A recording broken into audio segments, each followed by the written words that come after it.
సమస్థాన్ నారాయణపురం గ్రామానికి చెందిన ఇడుకుళ్ల మణెమ్మ మృతి చెందారు. ఈ విషాద సమయంలోనూ ఆమె కుటుంబ సభ్యులు నేత్రదానం చేయించి మానవతా దృక్పథం చాటుకున్నారు.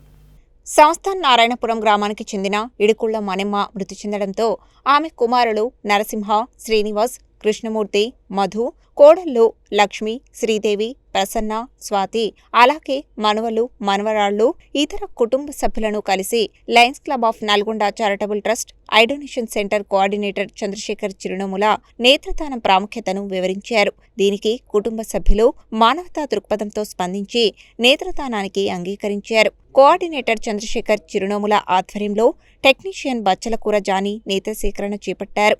ఈ సందర్భంగా చంద్రశేఖర్ చిరునముల మాట్లాడుతూ కుటుంబం తీవ్ర విషాదంలో ఉన్నప్పటికీ మానవతా దృక్పథంతో కంటి పొరలను దానం చేయడం ద్వారా ఇద్దరు కార్నియల్ అంధులకు వెలుగు ప్రసాదించే మహోన్నత నిర్ణయం తీసుకున్న ఈ కుటుంబ సభ్యులు సమాజానికి ఆదర్శంగా నిలిచారని అన్నారు. ఇలాంటి క్లిష్ట పరిస్థితుల్లోనూ మానవత్వాన్ని చాటిన కుటుంబ సభ్యులకు తమ ప్రగాఢ సానుభూతితో పాటు హృదయపూర్వక అభినందనలు తెలియజేస్తున్నట్లు ఐ డొనేషన్ ట్రస్ట్ సభ్యులు ఏచూరి శైలజా భాస్కర్ పేర్కొన్నారు.